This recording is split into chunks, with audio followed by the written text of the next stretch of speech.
Ay, binibidyo nyo naman. Kaya nga. Jesus loves you. Ang ganda nagsulat. Pakita mo dun sa video. Okay ba? Papakita mo dito. Kita sa video? Sa video. Okay, sige.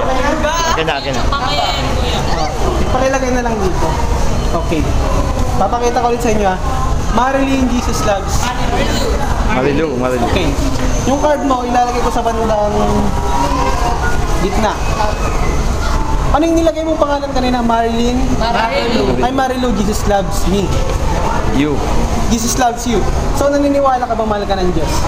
Nasa gitna ng problemang nilagay niya sa gitna, itataas ka ng Diyos, naniniwala ka ba doon?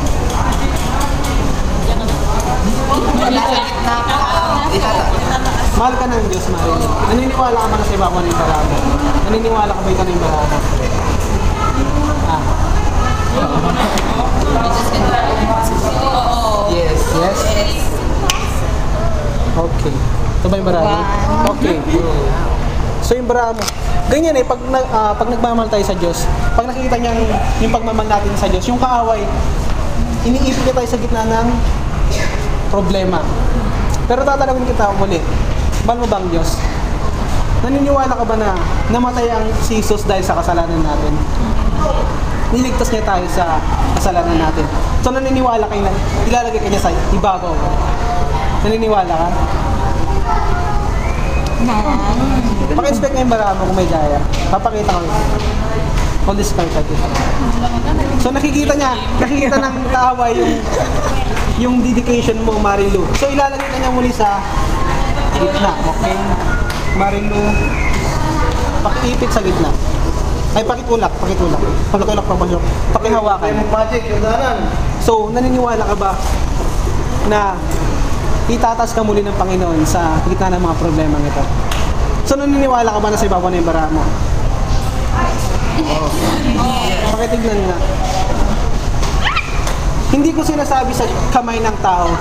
Dapat saglit lang. Dapat magpahawak tayo sa kamay ng Diyos. Diba? Meron ka nga nyo naman. Alamin mo dyan. Wala, rakto yung tayo dyan eh, oh. Hindi ito lang. Wala ako ba? Galing naman. Galing. So Marilu,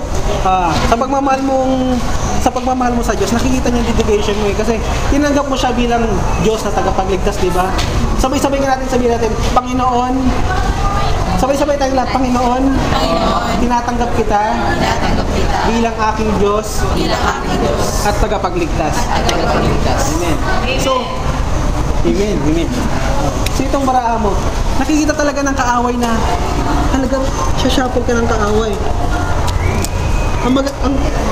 Dahil sa pananampalataya mo yun, dinidribble ka ng kaaway, pinapatalbog-talbog ka pa niya. Kung kapangitan ka, pinabalasa ka ng kaaway. Ulitin ko, tinanggap mo na ba ang Diyos, Marilu? So, ngayon, pakihawakan yung baraha.